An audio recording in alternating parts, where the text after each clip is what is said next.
This video is part of a new monthly series I'll be sending to my newsletter subscribers that will include a meditation on the new moon, which I will also publicly offer on this channel. As we finally said goodbye to Pluto in Capricorn, the theme of this newsletter is setting ourselves free from limiting beliefs, especially in relationship to the material. If you want to sign up to my free newsletter, I will also include a horary question from my audience, which asks, how do I deal with the material plane? And a tutorial, how to track your planetary cycles using free software. I'll include a link below.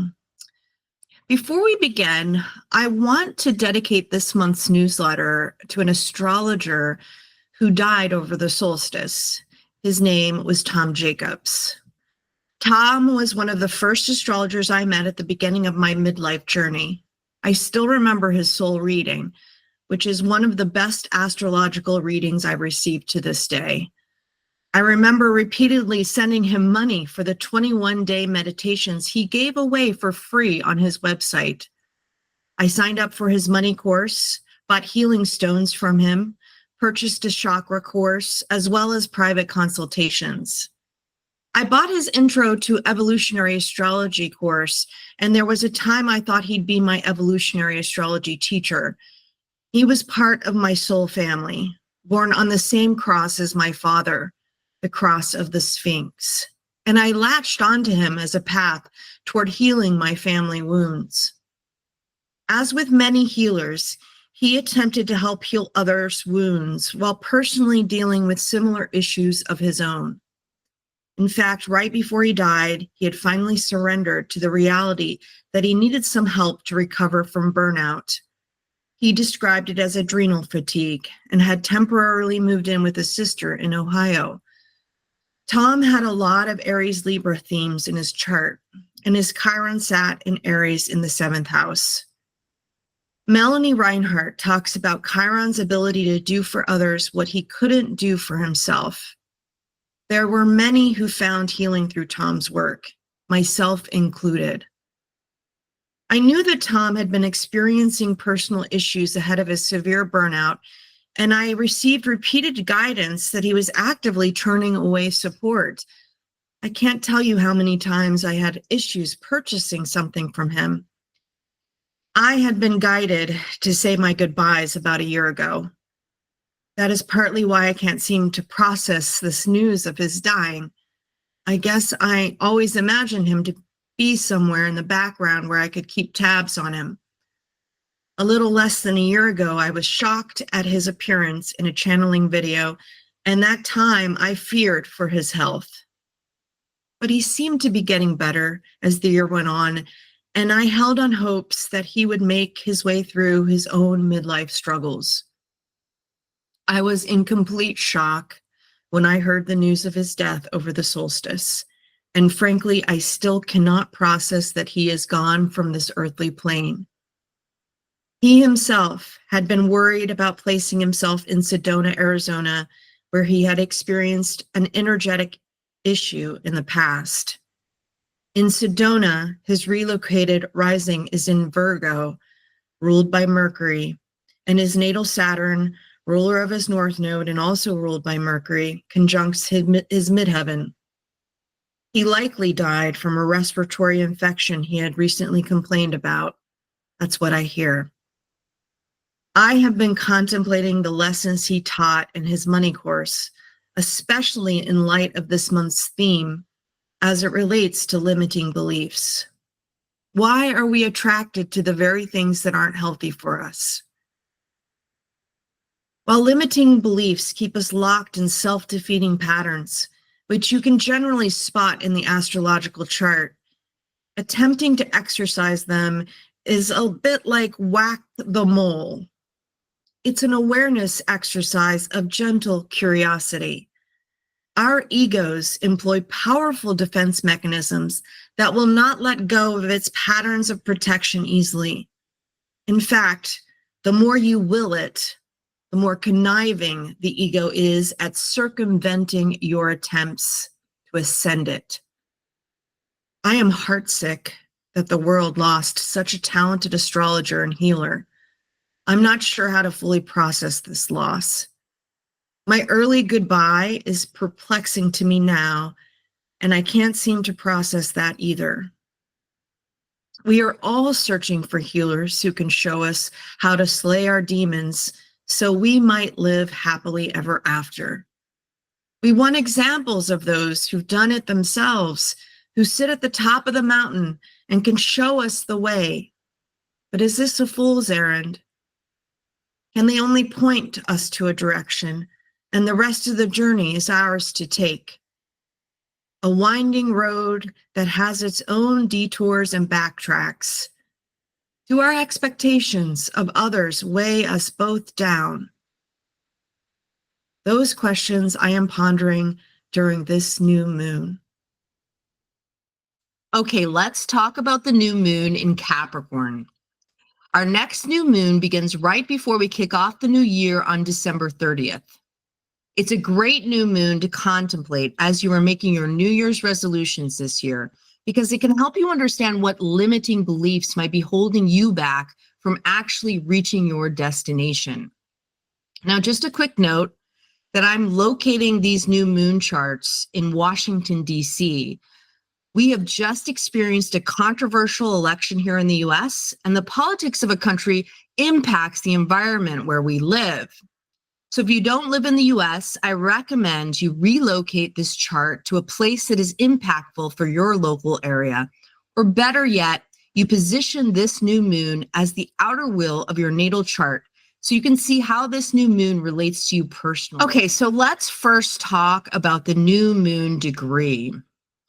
So as you can see here, the Capricorn new moon is at the 9th degree, and this is the third month in a row that we've had a new moon at 9 degrees. And we'll have 2 more new moons at this degree in February and March. Now you'll find that there's this repetition of degrees, especially with moon phases, but you'll also find this repetition in other ways, and it's really helpful in understanding the themes of the cycles and how we're processing certain things over a period of time as we're attempting to evolve as a society and as people. And the 9th degree is specifically related to Sagittarius. Sagittarius is ruled by Jupiter. And if you've been following the cycles, you'll understand that we've been experiencing this past year the Jupiter-Saturn square. And the Jupiter-Saturn square is part of the Jupiter-Saturn conjunction that happened in 2020. Now we had this new cycle start, and now we're basically confronting that cycle and saying, okay, well, we want to go toward expanding into new areas, into new knowledge areas, into new places where we can find adventure in ways that we can find new freedom. But we're confronted by Saturn, and Saturn is here to remind us that we need to grow, but we need to grow in ways that are sustainable. What are the structures that we're going to put in place that allows for this growth to become part of the permanent cycle, or the part of the structures that put this growth into form? Now, if you haven't heard much about the Jupiter-Saturn cycle, I just put out a webinar that's been released on my friend Dabney Lawless's astrology channel. So if you want to check that out, I encourage you to do so. It goes in depth about this cycle. But this new moon and these new moons in the past few months are bringing us forward and really helping us process what we need to process about, what is limiting us right now to moving forward. Do we have these limited beliefs around what's possible right now? Are they holding us back from actually moving forward? What is it that we need to confront as a collective to grow and to have new phases of growth? And it's very interesting because we're just starting, we're having a new president come in and a new party come in, and we're in transition right now. And so it's a very much a transition month where we really need to look at what new contracts we need to create with others, what new cycles we need to create, what beliefs we need to leave behind, what do we need to do to move forward. So I want to read a little bit from Raven Caldera's moon phase astrology book. She talks about these moon phases and what they mean. And I found a lot of help understanding my own moon cycle from this book. And I really encourage you to buy it for yourself so that you can learn more about these moon phases. I'm going to quote from her book about this new moon. It's called the Forgotten One's Moon, she calls it. And she says, the Capricorn new moon begins with the forgotten one, the child who no one notices. He may be shy or awkward or slow to mature, but he is undervalued by most and underestimated by all. While other youths battle for the spotlight, he watches from the shadows. Saturn-ruled Capricorn is one of the hardest moon placements. Saturn puts huge restrictions on the moon's natural expressiveness, creating deep repression and inarticulate sadness, perhaps even a chronically melancholic nature. He is not one of the beautiful people, and they let him know that in no uncertain terms. He watches the other youths pass him by, and where Cancer would retreat in sorrow and Scorpio would seethe in resentment, the forgotten child simply feels his heart go cold inside him. Better to repress those emotions than to deal with the pain of feeling them. Now, I thought this description was very much in line with describing the psychology behind what we are confronting in this chart. And if you understand the US at all, you understand that we have a real problem with emotional repression, especially as it relates to the masculine. Men are often not allowed to express emotions in a healthy way. Emotions are dismissed and held with contempt in our society, representative of what's considered inferior to most or irrational. And this is often related to the feminine or the receptive. I think it's why we have so much violence in the US because of this repression of our emotions. When anger is the only acceptable emotion to express our feelings of powerlessness, we react in ways that are violent and acts of rage, as we have just seen with, the recent violence to a CEO of a health insurance company. We had really this as a collective, we confronted, what people really hold true to what other people are aghast about. And it came out into, these hidden beliefs, what the collective is really feeling came out into awareness for people to start looking at, because a lot of people were shocked that this young man, which is in this chart represented by Mars here in the first house, came out and confronted this oligarch, this CEO, and killed him. And people were aghast that they were championing this young man, this Mars in the first house. They were championing his act of violence against the CEO, and they were shocked that we didn't have more compassion for the CEO. Well, I guess it depends on how you view this CEO and what he's been doing and what he represents, which is, acceptable killing of people. Basically, your policies as a health insurance company made decisions that caused a lot of people to die. And that's acceptable. But this person, this young person in an act of rage and violence and feelings of powerlessness, his confrontation in deciding to take somebody's life was not acceptable. And he's a criminal because of it.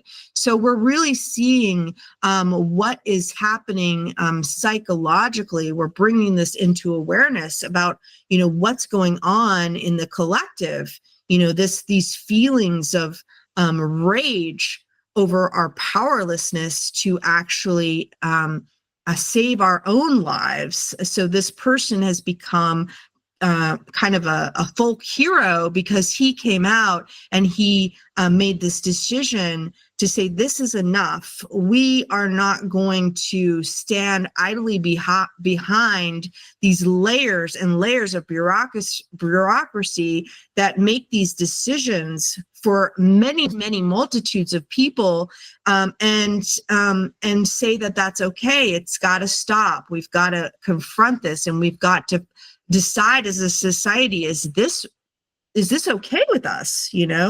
Are we moving forward in a way that's equitable for all? And so this is what we've been dealing with this Mars and Pluto opposition. We've had, the first direct hit to this opposition, and that was when this young man confronted the CEO and took his life. Now, are either acts right? No, probably not. And one of them is specifically criminal, and the other one is not in the eyes of our law. And so where are we limited in the beliefs of what's right versus what's wrong? We're really confronting that in this new moon. And it's very interesting because, the major aspect of this chart is what they call a mystic rectangle. And the mystic rectangle really is an interesting aspect because there's this very much a harmonic opportunity to really confront consciously these polarizing forces. So this confrontation with power versus, what we're moving toward, what Mars represents. Mars rules the North Node. Right now, we're really looking at these karmic cycles that we've been under, and what is the best way forward from the position of where we're headed. Right now, we're really in transition. As you see, this midheaven is at the 29th degree of Pisces, and Mars in Libra is intercepted in this chart. So we're really in transition. We've got, we want to go forward. We've got the North Node conjunct the midheaven, but it's got Neptune right next to it. And, Neptune has also been at these last degrees of Pisces. So it's like we want to move forward, but we're not really clear yet of our direction. And if you see kind of the cycles that we've all been experiencing lately is one of transition, and one where we're really looking at the karmic cycles that we've been through in the last 18 and a half years. The last time that the North Node was at 0 degrees Aries, which really is what they call a karmic reset. Aries is the beginning of the zodiac, and the nodes move backwards and they go through the zodiac in a cycle of 18 and a half years. And we're about ready to end one of those cycles and transition into the Pisces Virgo nodes. And so right now, it's really important to understand, what cycles did you start in 2006? What are you renegotiating with the partnerships that you have, business partnerships, romantic partnerships, relationships of all kinds. We're really looking at, and we're renegotiating contracts that we made in in 2006. I myself noticed that I started dating my partner in 2006. And during my midlife transits, I really thought that we were going to separate, which can happen if you're not going, if you don't hold the same values, if you're not going in the same direction. You can separate from the contracts that you started in 2006. A lot of people are deciding to separate. But surprisingly, to me, we had a moment of coming back together and really looking and renegotiating the contract that we had together to form a new contract to move forward in a healthy and sustainable way toward a mutual direction. And it's been very, it's been very good for me because we have a good partnership and we were able to transition into a friendship partnership. We're very good together. And then we made the decision to say, hey, we don't want to leave this behind. Let's take the good in this partnership and move forward in a way that works for us both. And so as a collective, we're looking at all of these things right now in our own personal lives, but also in, the ways that our government is operating. We're having this transition of parties, and there's a real opportunity if we don't let our ego get in the way and we try to create win-win situations with each other, we really can move in a way that's healthier and sustainable. But there is this cautionary tale about our ego, and our ego can get in the way and can keep us on these karmic cycles that are just one-sided, but in a way they're not even one-sided, because when we're locked in this polarizing cycle, it's just who takes the turn to win and who takes the turn to lose, because it always cycles back around. These cycles are not, they don't stay the same. So in what ways can we create win-win situations instead of, getting locked into these limiting beliefs to say that one person has to lose, and a zero-sum game, one person has to lose and for the other person to win? Do we really want to keep believing that? Is that something that's limiting us as a collective? Let's look at this as a society, because, we see this playing out in the media, and we see all the divisiveness that has become so destructive in our society, that keeps us on this cycle of violence and working against each other and solving nothing at the end of the day. It's just this cycle of destruction that we keep repeating and repeating. And when we do not value the whole for what they both contribute equally, if we don't value the feminine and the receptive, which is just as strong and sometimes stronger than the yang, we have these, seesaws where we have to keep repeating this cycle of violence. But, sometimes, as the martial arts or the East teaches us, that if we just redirect the energy in the right way, we can be very much more powerful than just trying to confront force with force. The eye for the eye, that only works up to a certain point, and then it doesn't work anymore. And I think we're reaching that point where we're realizing that is not going to work anymore. So where do we need to make adjustments to our limiting beliefs so that we can actually expand our ideas of what's possible, so that we can live in a sustainable way with each other? Because we cannot survive on our own. We need the other. And I think, this battle against each other is not helping us at all. We're not utilizing productively what we have as a collective.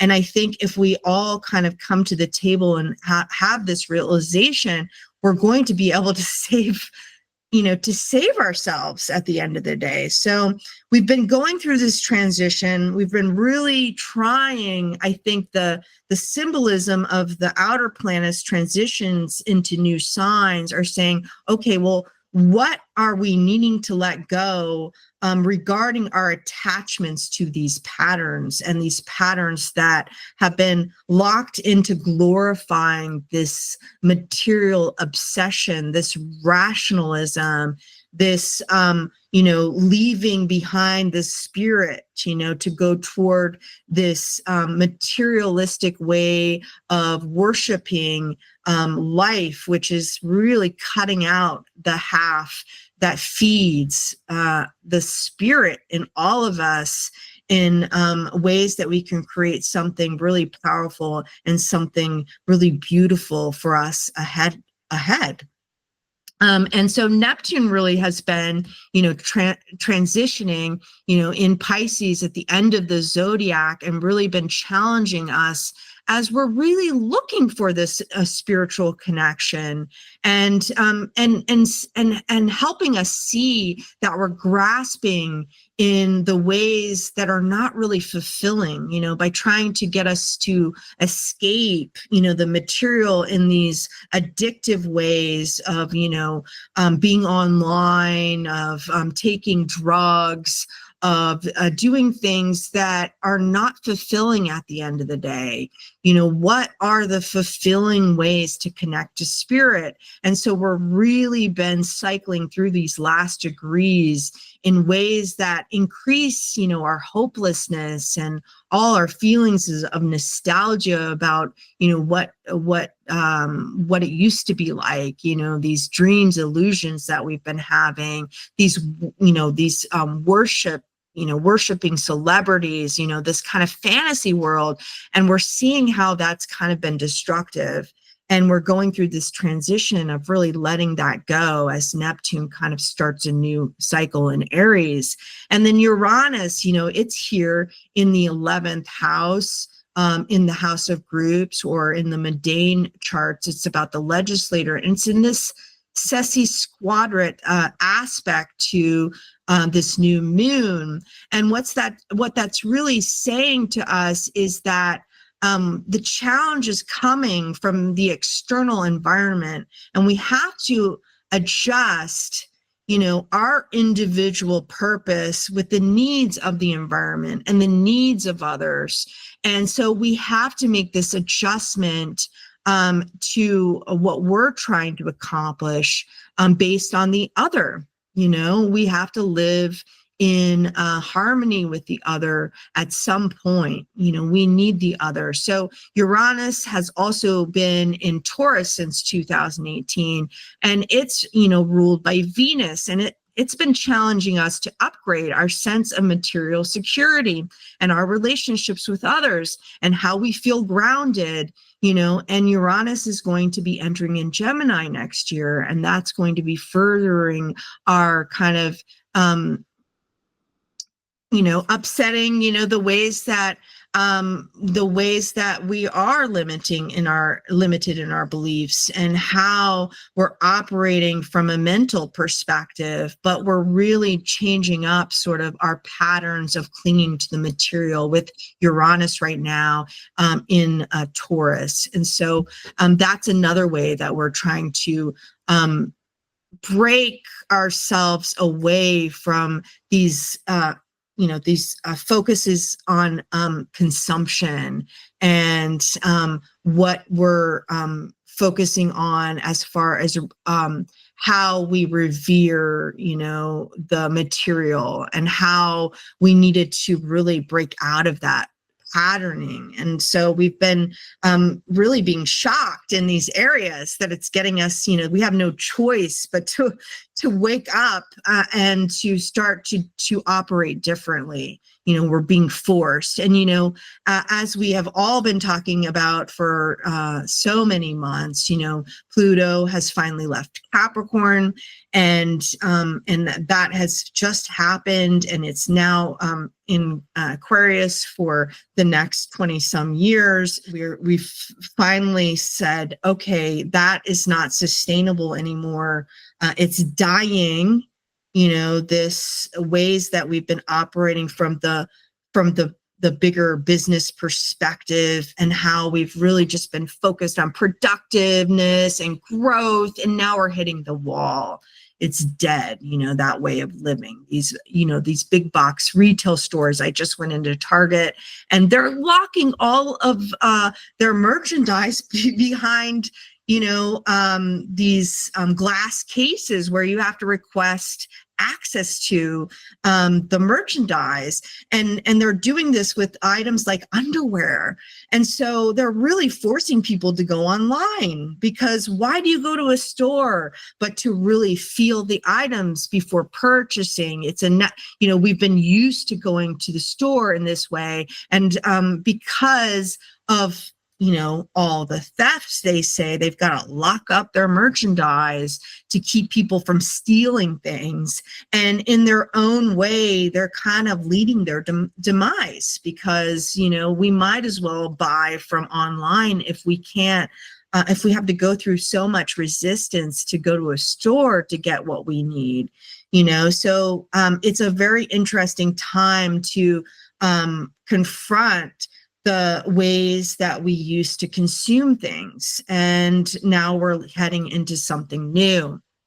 So, like I said, we're really looking at what the opportunities are if we face what we're up against consciously, and we don't let our ego stand in our way.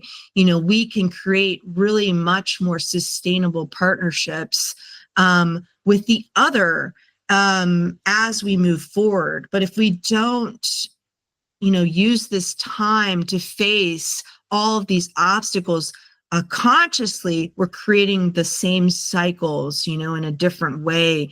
We're feeding the destruction if we continue on the same course that we're on now. So this is a real transition point for us to really think about our limiting beliefs, to think about how we keep ourselves locked in this polarization of us against them in so many different ways, but definitely in our political system, and we've allowed the powers to be to divide us more and more. So I wanted to really quickly talk about this 17th degree of Capricorn, because I had mentioned it before.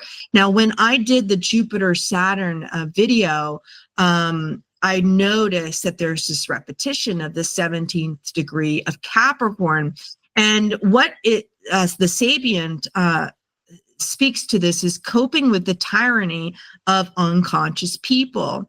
And what was interesting about the 17th degree of Capricorn, I kept seeing it show up. And then I looked at the Democratic Party's chart, and they have this chart, the natal chart of the Democratic Party as a whole has a sun at the 17th degree of Capricorn. And you see that it's on the descendant here. So we are transitioning to the Democratic Party becoming the other, which is the descendant. And now they're transitioning out of office to be this other, and there's a transition of new leadership that's coming in. So you see the 17 degrees, which is very interesting. And it's going to be very interesting, I think, to really see what happens over the next year as we're going into this new cycle. And I would like to say that we all have a choice right now towards what we want to focus on and what we think that we have control over versus what we don't. If we're always locked into this hopeless narrative or this anger narrative, and all we're focusing on is, why aren't things the way that we want them to be? We're missing this opportunity to go into our own community and to actually start to change things where we have the power to change things, affect things in the places we have the power to affect things, to go toward where we think the world should be going, and it starts with ourselves, how are we going to confront our own limiting beliefs of what we think is possible? And are we contributing to this cycle of destruction and polarization? What do we need to do to adjust our own attitudes and and to confront our own limiting beliefs? Because all we have power really is how we react to things and how we interact with our very local personal environment. So we focus on those two those two things. I think we're much more suited to create this effect that ripples out, from ourselves and the ways that we're facing these things consciously, so that we're models of the ways that other people can face these limiting beliefs also very consciously. So I hope this was helpful. And like I said, if you want access to the other videos that I'll be putting in my newsletter, one is a horary chart where I answered the question that somebody posed, which is how do I deal with the material plane, and also a free tutorial about how to track these cycles in your own chart, the cycles that I addressed in the midlife transit. So I'll put a link below. You can sign up for that. And thank you so much for your likes and your subscribes. It really helps my channel grow if you share this content with others and just give me your love. I really appreciate it. I hope that you enter this new year with hope and to think about the ways that you can contribute positively to the future direction of the U.S. and your local neighborhood. So thank you. Happy New Year. Bye.